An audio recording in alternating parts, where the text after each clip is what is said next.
Bismillahirrahmanirrahim. Assalamualaikum warahmatullahi wabarakatuh. Waalaikumsalam warahmatullahi wabarakatuh. Al-Mukarram, Bapak Kepala Sekolah SMA Negeri 2 Muara Jambi, Al-Mukarram, guru-guru, asatidz sadat dan adik-adik ya, adik-adik aja ya manggilnya. Ya biar kakak. Teman-teman boleh. Teman-teman, ini kelas berapa semua ini? 10. Kelas 10 semua. Nah, berarti kelas baru masuk ya? Ya, baru masuk. Baiklah, bismillahirrahmanirrahim. Assalamualaikum warahmatullahi wabarakatuh. Waalaikumsalam warahmatullahi wabarakatuh. Al-Mukarram, Bapak Kepala Sekolah SMA Negeri 2 Muara Jambi, Al-Mukarram, guru-guru, asatidz sadat dan adik-adik ya, adik-adik aja ya manggilnya. Ya biar kakak. Teman-teman boleh. Teman-teman, ini kelas berapa semua ini? 10. Kelas 10 semua. Nah, berarti kelas baru masuk ya? Ya, baru masuk. Alumni dari 2219 orang. Gitu ya. Itu sangat tidak mudah.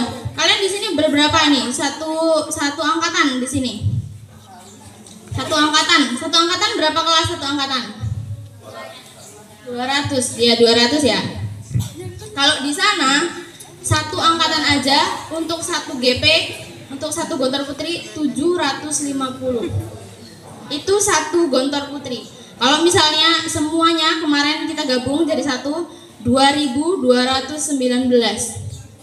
Apalah tak banyak, itu banyak banget. Dari 2219 ini alhamdulillah kemarin mendapat panggilan nomor 112.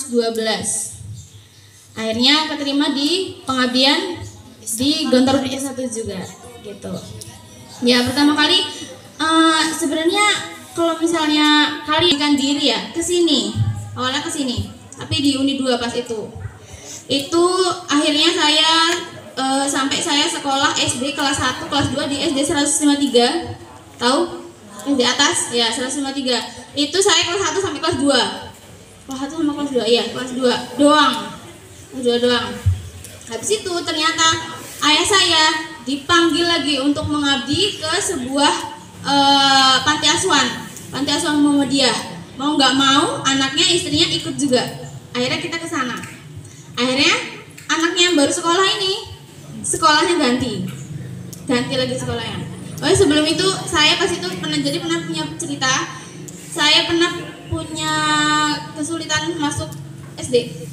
Itu karena saya nggak TK. Gurunya memberatkan kalau misalnya saya nggak bisa masuk SD karena ya saya nggak punya ijazah TK.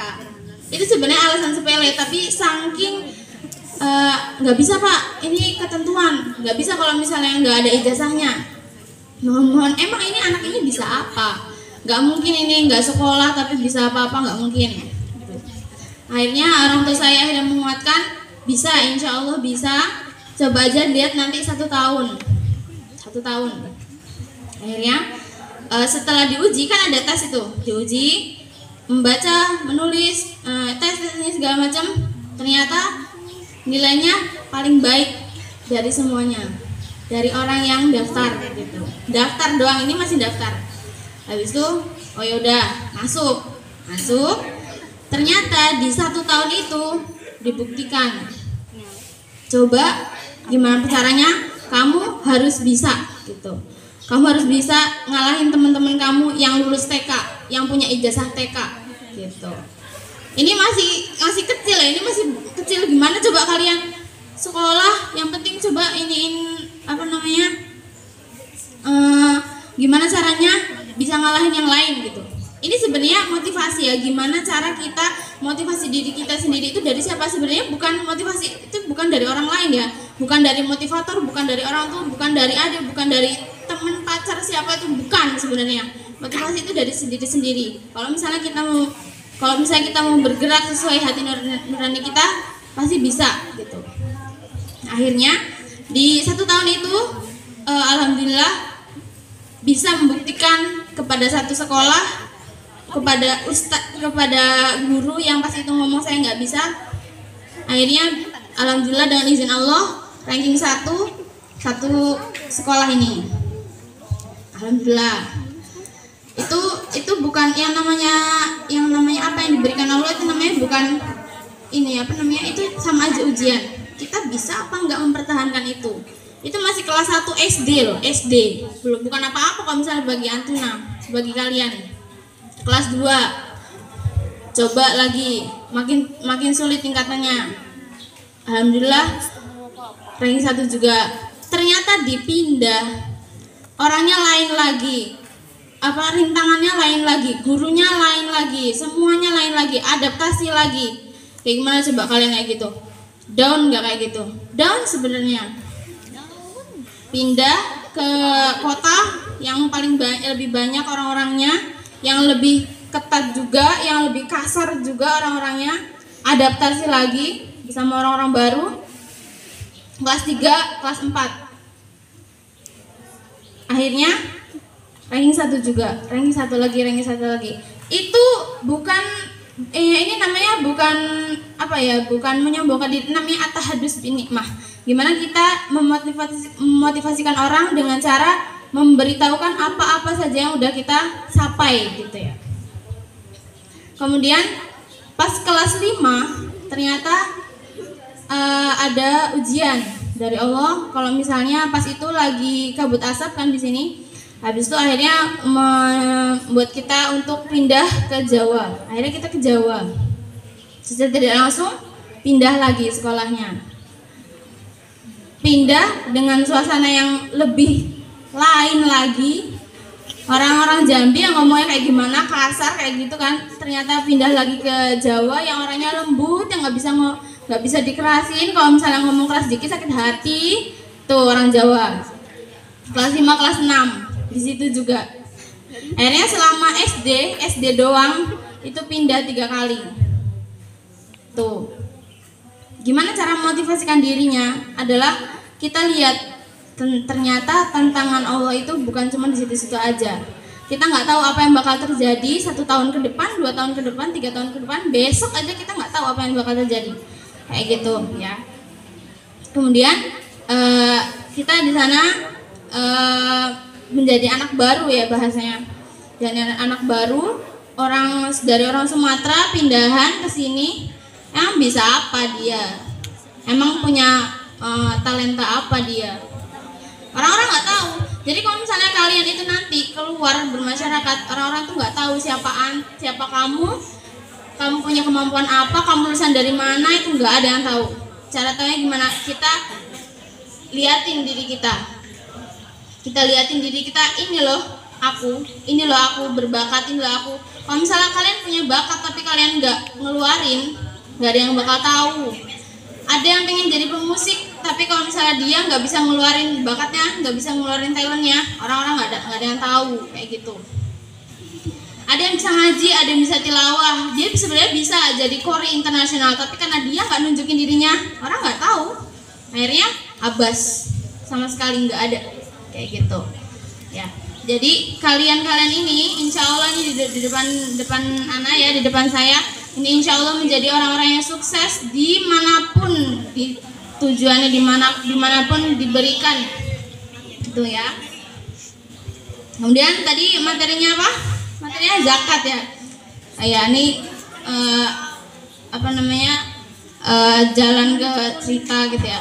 Nah, seperti yang kita tahu bahwasanya zakat itu ada, ini cuman kalau misalnya kelemahan manusia itu satu, bahasa Arabnya araftu dalik, anak tahu itu. Maksudnya jadi misalnya ada nih pemateri ataupun guru, jadi zakat itu wajib dikerjakan ya elah tahu anak tahu aku kayak gitu ya kan. Jadi kita harus melaksanakan sholat 5 waktu kayak gini. Ya Allah, aku udah tahu, ya nggak? Ya nggak? Ya. Tapi masalahnya satu, ambil tum walala. Kamu tahu, tapi kamu kerjain apa enggak? Gitu, ya.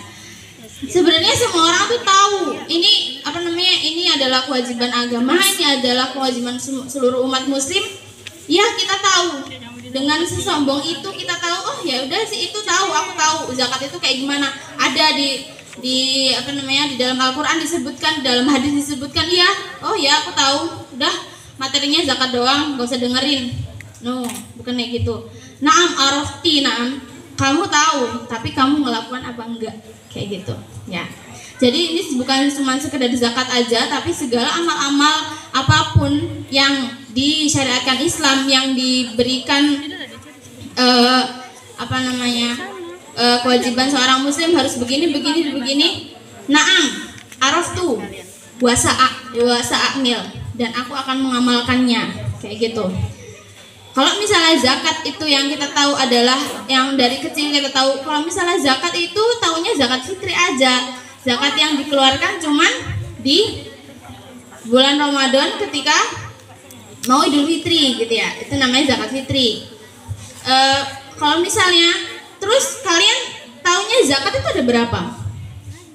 Ada berapa tahu? Ada yang tahu zakat? Ini apa namanya, sekalian tanya-tanya aja biar nggak cuman melulu aku yang apa, saya yang ngomong terus kalian cuman ya enggak kayak gitu. Sekalian ini ya, apa namanya, kalian kalau misalnya tahu jawab gitu aja. Ada yang tahu zakat itu sebenarnya cuman zakat fitri atau zakat yang lain? Ada nggak? Ada. Yang bilang ada? Angkat tangan yang bilang ada. Zakat selain zakat fitri. Zakat selain zakat fitri. Ini yang nggak ngangkat ini berarti tahunya satu doang. Zakat selain zakat fitri ada? Ada. Yang bilang nggak ada, Cung? Ada nggak? Nggak ada. Berarti zakat selain zakat fitri ada ya? Ada. Oke, benar ada. Terus apa selain zakat fitri? Zakat mal. Ya, zakat itu terbagi menjadi dua aja, nggak usah dibanyak-banyakin. Sebenarnya umumnya ada dua, zakat mal sama zakat fitri. Zakat mal itu dikeluarkan kalau misalnya kita punya apa namanya, mal itu apa? Mal itu bahasa Arab artinya harta. Zakat harta, zakat sama zakat fitri. Fitri itu artinya apa? Fitri ada yang namanya fitri? Fitri satu, terus ada lagi? Fitri itu namanya fotoro yafturu, fitroh itu artinya suci. Zakat suci, zakat yang dikeluarkan untuk mensucikan diri gitu. Jadi zakat itu ada dua, mal sama fitri. Yang mal ini dikeluarkan ketika kita punya misalnya ada orang punya toko, misalnya punya toko, nanti dia punya apa namanya, bisa menghasilkan sekitar 1 juta dalam 1 bulan, nanti 1 tahunnya dikeluarkan sepersekian kayak gitu. Itu zakat mal. Nah ini kita akan bicarakan zakat fitri. Zakat fitri itu tadi artinya apa? Zakat fitri untuk mensucikan diri. Kalau misalnya kita udah ada di bulan Ramadan, kita udah puasa, kita udah menahan lapar, menahan haus, menahan amarah, menahan semua yang harusnya apa namanya, yang buruk-buruk. Akhirnya kita mensucikan kita. Kayak bahasanya kalau misalnya bukan orang Islam, kalau misalnya apa Kristen itu bahasanya dibaptis, disucikan dianya. Kita dengan cara apa? Dengan cara berzakat, dengan cara mengeluarkan harta yang kita punya. Nah, terus ada nggak bedanya? Kan ini mengeluarkan harta yang kita punya. Terus bedanya zakat sama sedekah apa? Kan sama aja mengeluarkan harta. Ada yang tahu? Sedekah juga ngeluarin harta. Sedekah juga bisa mensucikan diri sebenarnya. Apa bedanya? Ada yang tahu? Ada yang tahu nggak? Bedanya zakat sama sedekah? Namanya, oke. Terus apa bedanya?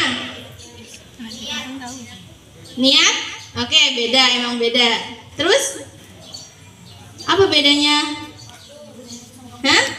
Waktu, oke. Terus beda ya. Kalau zakat fitri kapan emang dikasih?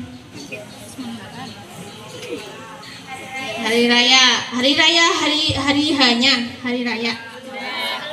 Sebelum. Kalau misalnya ngasihnya hari hanya gimana? Boleh apa enggak?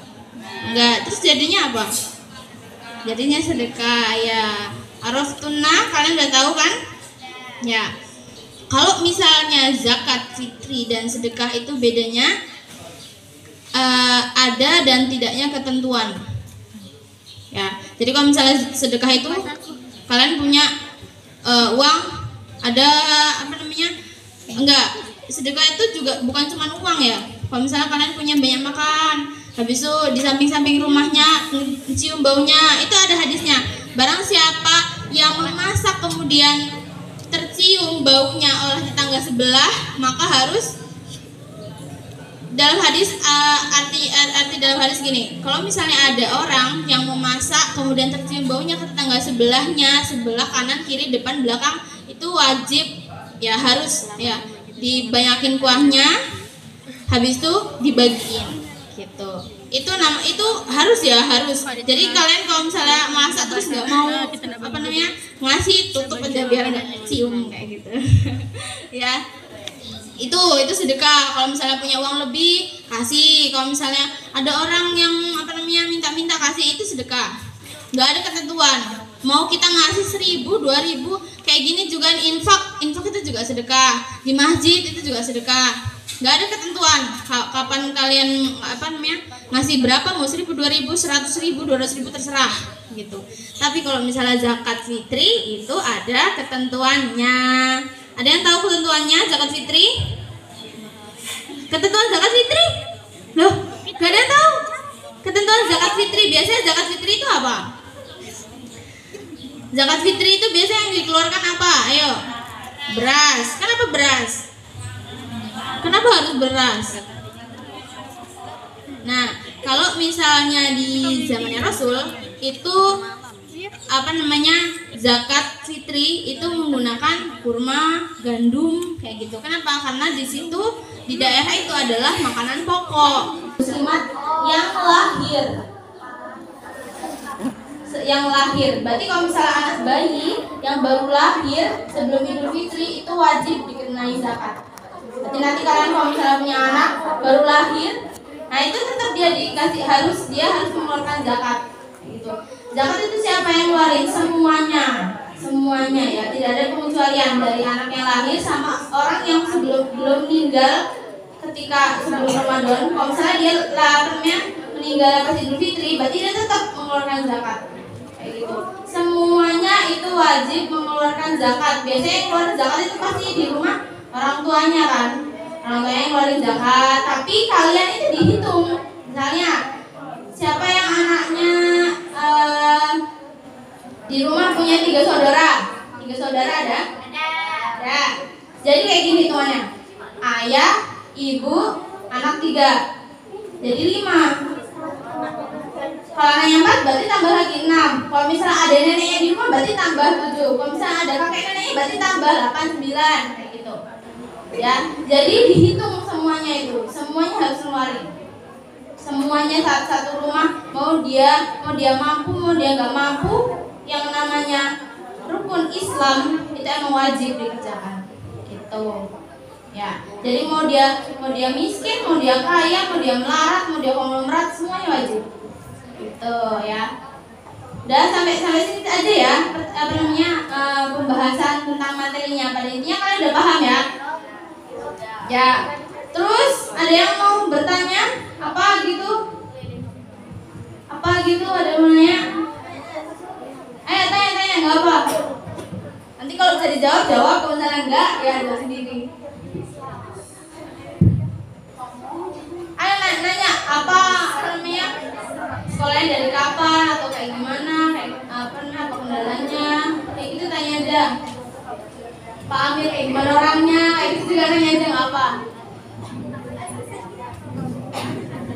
Ada mana ya gak? Ini jangan malu-malu, ini kalian ini calon umat di dunia. Satu apa sih namanya? Enggak. Jadi kalau misalnya perempuan itu ya mendidik satu laki-laki ya, ini ilmu aja.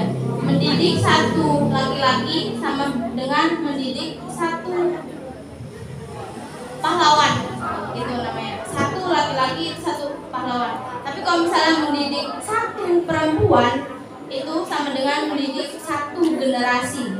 Satu perempuan satu generasi. Wahid ke alfin.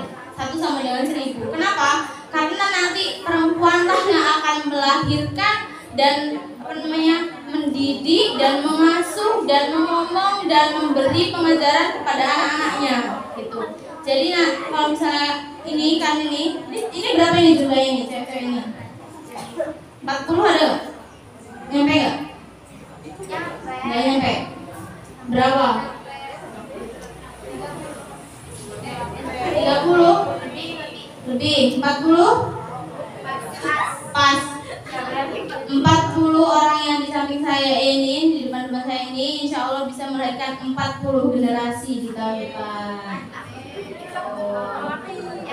Di tahun mendatang, gitu, bukan tahun depan dong.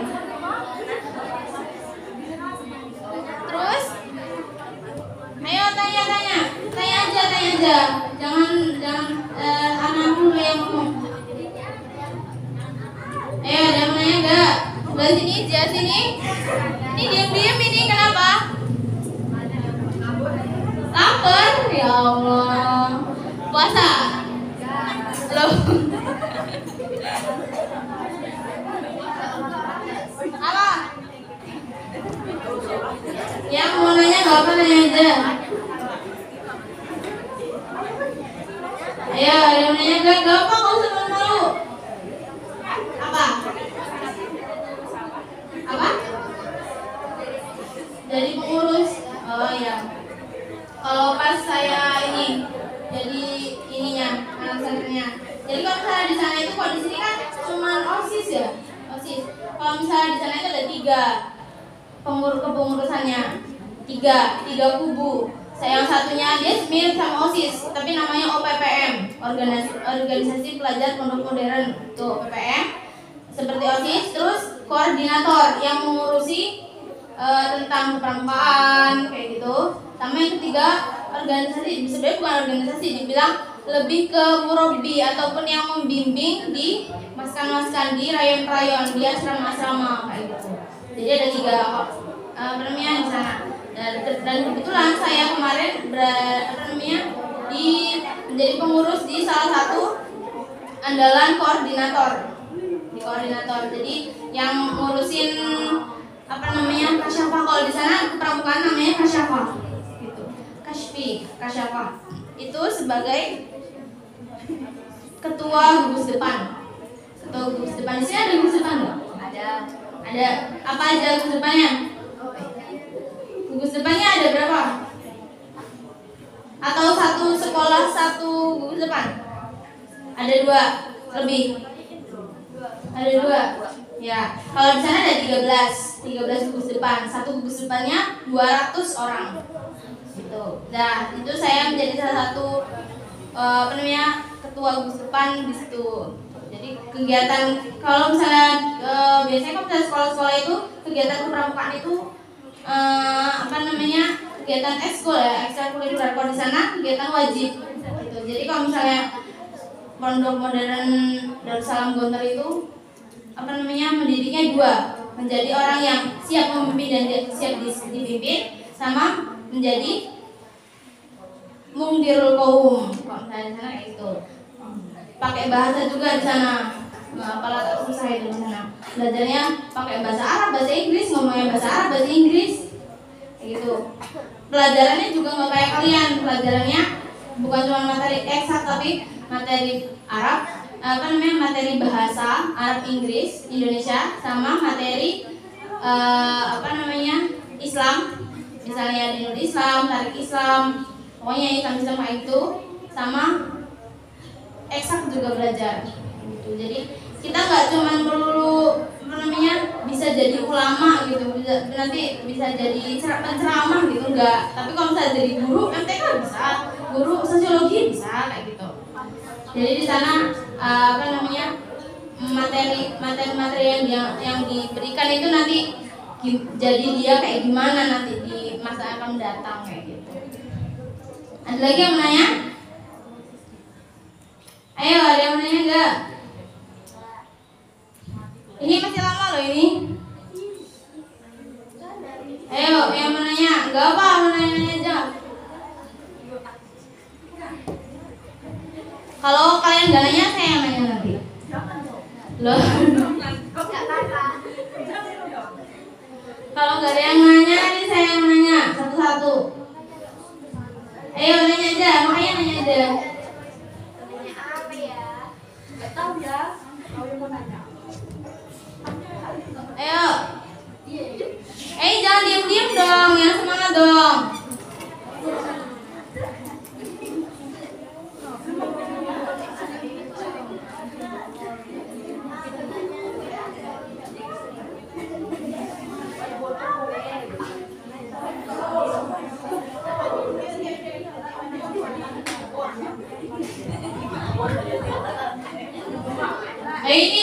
Ini bu sendiri nih, ini pasti ada yang mau nanya ini.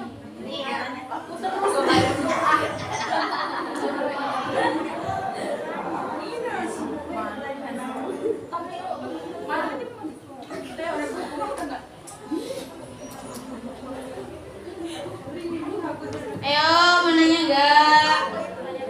Ayo nanya. Apa? Pernah pacaran enggak?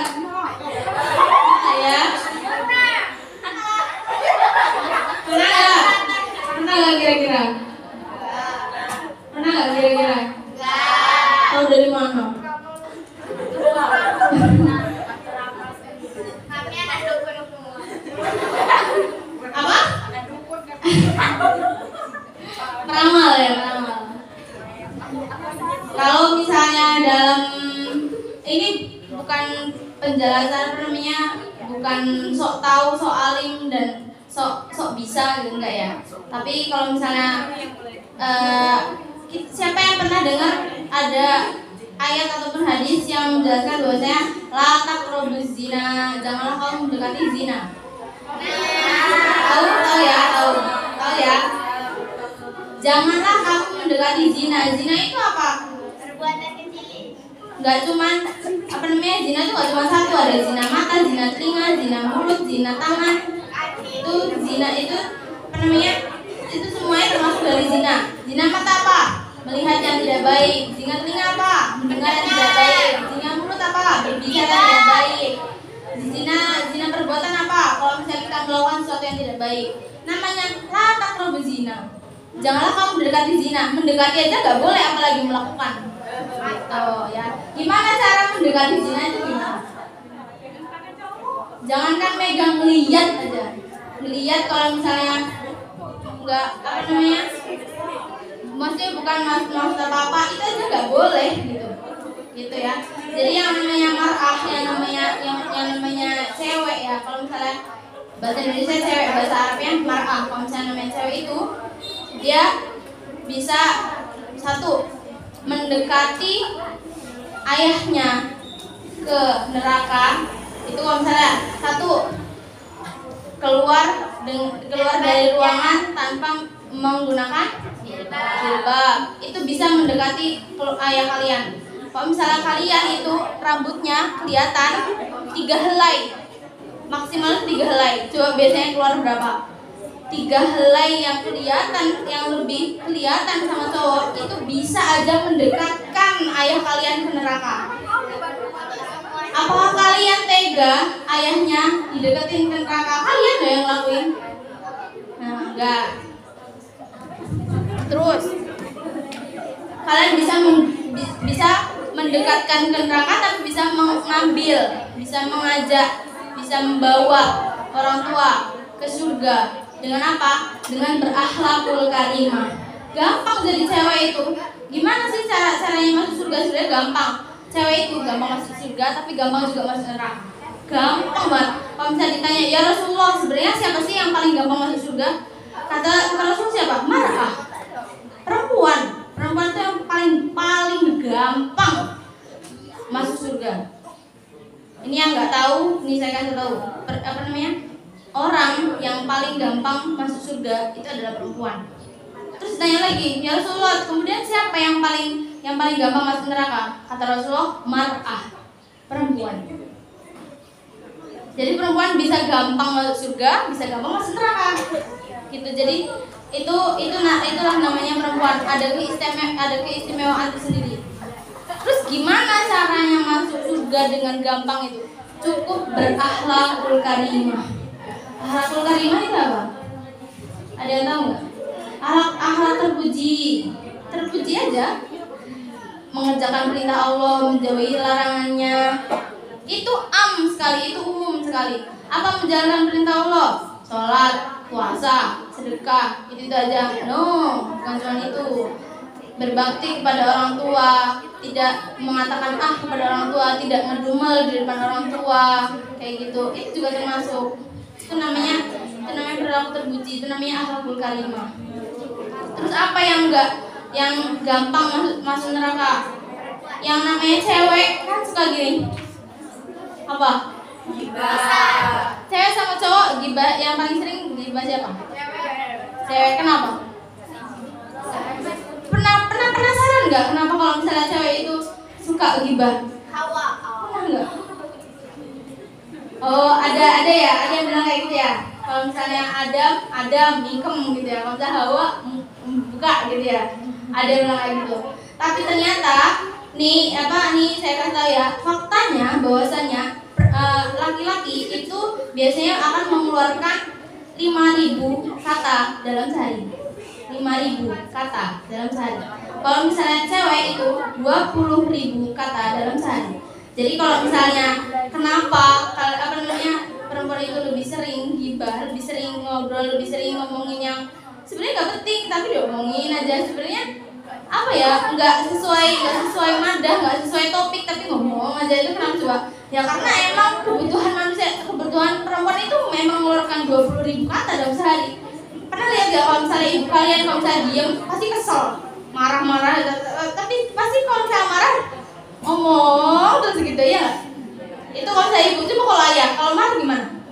Diem, kenapa coba? Ya emang kosakatanya udah habis, udah mau ngomong apa lagi gitu. Kalau misalnya cewek nggak ngomong, nggak ngeluarin kata-kata, nggak menghabiskan kata-kata itu si 20.000 itu, dia bakal stres gitu. Makanya emang kayak gitu, yang itu bukan disebut itu bisa aja disebut dengan Allah memberi kita rahmah, yaitu memberikan kita bisa mengeluarkan kata 20 dalam sehari. Itu bisa sebenarnya dilakukan dengan kebaikan, itu bisa, tapi biasanya kebanyakan pasti dibuat ngomongin orang kayak gitu kan. Jadi jangan nyalahin diri sendiri. Aku kenapa yang suka gibah? Ya karena itu adalah kosakata yang masih kalian simpen gitu. Ya ini ma'rifah aja ya. Jadi ini banyak ma'rifahnya daripada madahnya, daripada pembahasan tentang temanya gitu ya. Kalian baru tahu semua kan? Ya itu adalah ma'rifah ataupun pengetahuan yang kita taunya bukan dari internet, taunya bukan dari tapi pasti ada aja ngasih tahu ilmu kalian. Jadi ilmu itu bukan sekedar kalian sekolah, duduk, diem, dengarkan penjelasan, itu enggak. Jadi ilmu itu bukan itu sebenarnya. Ilmu itu ilmu hayat, ilmu kehidupan. Kehidupan tuh ya udah yang tadi saya ngomong itu. Kenapa kayak gini, kenapa bisa kayak gini, kenapa bisa kayak gini gitu. Ya. Jadi kalau misalnya mau nanya tentang apapun, kalau misalnya ada yang mau nanya tapi nggak bisa malu ngomong, nanti biasanya kalau misalnya udah keluar, pembicara udah keluar, nanti tadi kayak gimana sih kayak gini ya, baru nanya. Biasanya kayak gitu kan, ini kan tadi kayak gimana gitu, bukan ini ya, baru nanya. Dan tadi disuruh nanya gak nanya ya nggak? Tuh. Terus apa lagi? Berarti tadi jawabannya apa? Jawabannya apa kira-kira? Tadi yang nanya, saya pernah pacaran apa enggak? Berarti jawabannya apa kira-kira? Nah, gitu ya. Jadi yang pernah, mohon untuk mengintrospeksi diri. kira-kira benar apa enggak ya apa yang saya buat ini, apa yang ini sebenarnya benar enggak ya gitu. Itu kalau misalnya kita pakai domir, kalau misalnya kita pakai hati nurani sebenarnya, jadi di dalam tubuh kita itu ada yang namanya domir. Kalau bahasa Arab itu domir, kalau bahasa Indonesia saya kurang tahu, tapi lebih ke hati nurani. Sebenarnya di dalam tubuh kita ini ada yang namanya hati nurani, ada yang namanya domir, yang mana dia itu selalu mengajak kepada kebaikan dan selalu mencegah kita kepada keburukan. Pernah nggak kalau misalnya contoh ada apa ya, bidoah ataupun barang jatuh gitu, terus kita lihat pasti ambil nggak ya kayak gitu, ambil atau balikin atau ini nggak ya, pernah nggak kayak gitu? Pernah kan? Itu namanya hati nurani. Hati nurani bilang ambil, balikin, atau nggak usah diambil. Tapi diri kita yang menolak itu. Biasanya manusia itu kayak gitu, menolak kepada apa yang dikatakan hati nurani. Misalnya kita nemu uang di jalan, jangan diambil gitu. Tapi kita malah ambil. Nah itu namanya menolak hati nurani ngomong apa. Biasanya kayak gitu. Kalau misalnya kita berjalan sesuai dengan hati nurani kita, hidup kita akan selamat kayak gitu. Nah kayak gini, misalnya ada orang datang gitu, misalnya bahasa kasarnya nembak gitu, so, jangan pacaran, itu hati nurani yang ngomong, tapi kita malah menerima. Itu berarti apa? Itu namanya menolak kata hati nurani. Sebenarnya hati nurani itu nggak pernah masih tahu keburukan kepada kita, itu nggak pernah. Tapi kita yang menolak apa yang dikatakan hati nurani itu namanya hati nurani. Kalau misalnya biasanya kita pakai domir, coba domir dipakai, coba hati nurani dipakai. Misalnya nih, di rumah habis buka puasa piringnya numpuk, habis itu panggil temen diajak pergi gitu, habis itu nyuci piring dulu gitu. Tapi kita nggak mau, malah pergi. Kita apa coba? Nah gitu ya. Jadi coba dipakai domirnya, dipakai hati nuraninya. Kira-kira apa yang harus kita lakukan gitu. Misalnya piring kotor, pergi. Lah itu namanya menolak apa yang dikatakan hati nurani. Ya berarti piring kotor nyuci, kamar berantakan beresin kayak gitu. Kamar berantakan tahu, pergi ah. Nah itu namanya menolak hati nurani kayak gitu. Hati nurani itu sebenarnya baik banget. Dia selalu ngajak kita buat kebenaran, ngajak kita buat berbuat kebaikan. Tapi biasanya manusia itu pasti akan sok tahu. Padahal yang lebih tahu si hati nurani ini. Gitu. Coba ya nanti pasti ngerasa kayak gitu. Pasti nggak mungkin nggak ngerasa kalau misalnya hati nurani itu pernah ngomong kayak gitu. Ya. Terus kalau misalnya ada chat dari orang lawan jenis, terus dijawab, pernah nggak kayak kepikiran jangan dijawab, tapi dijawab gitu. Itu namanya zina tangan, itu jawabin, itu namanya zina tangan. Sebenarnya itu hati nurani itu yang berkata gitu ya. Jadi nanti coba diintrospeksi diri, kira-kira benar nggak sih yang aku lakuin selama ini, kira-kira benar nggak sih gitu. Ya usiku buat iya nasi, dan kita juga cuma manusia, nggak yang nggak melulu berbuat kebaikan. Ya saya sendiri itu bukan orang yang sempurna, orang yang selalu beribadah taat kepada Allah, mengerjakan perintahnya yang terus-terusan itu enggak gitu. Pasti semua orang pernah goplas, semua orang pernah jatuh di jalannya gitu, pasti. Nggak ada orang yang sempurna di dunia kecuali Rasul SAW. Itu aja pernah juga melakukan kesalahan kayak gitu. Ada yang menanya lagi? Barangkali pernah, kalau misalnya ada, kan nggak pernah ada yang nanya ya. Sebenarnya antum pernah mau SMP, SMA atau enggak gitu? Nggak ada yang nanya ya. Sebenarnya saya sendiri pengen banget masuk SMP SMP favorit, SMK favorit, pengen banget sebenarnya itu. Tapi mau nanya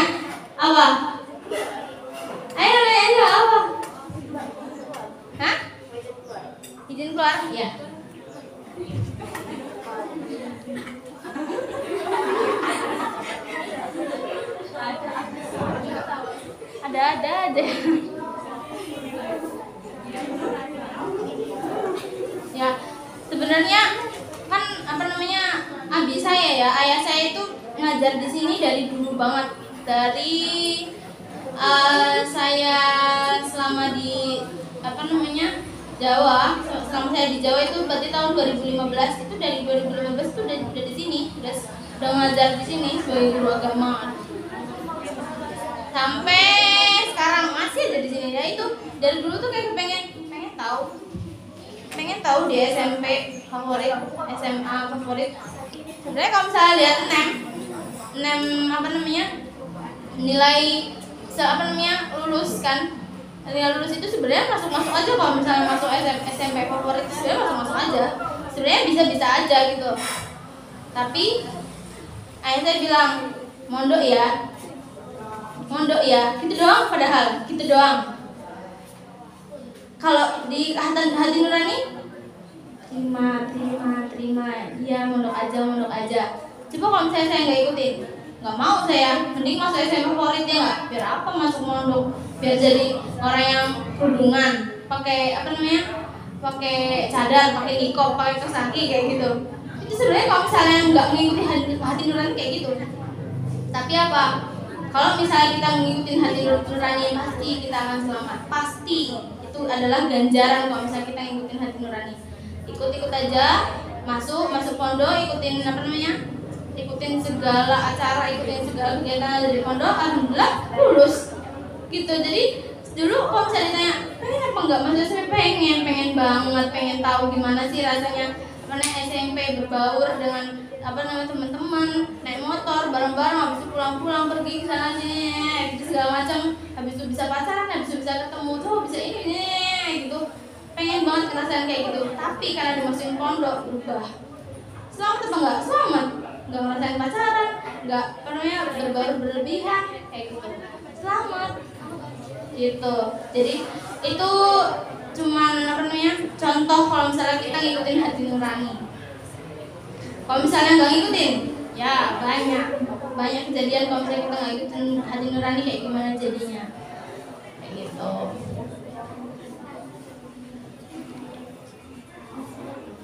Ada yang nanya lagi nggak? Ada yang nanya ini yang berkutat dengan HP ini. Ayo langsung ada di sini. Ada yang nanya nggak? Enggak.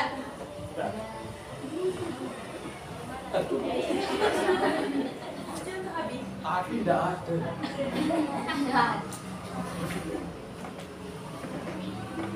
Sudah, alas. Inilah ditutup aja. Ya, mungkin saya cukup sekian atafik bihada. Mungkin cukup sampai sini. Kurang lebihnya mohon maaf. Segala sesuatu yang sempurna hanya milik Allah dan segala kekurangan hanya milik manusia. Wa akhirun wa syukran. Assalamualaikum warahmatullahi wabarakatuh. Waalaikumsalam.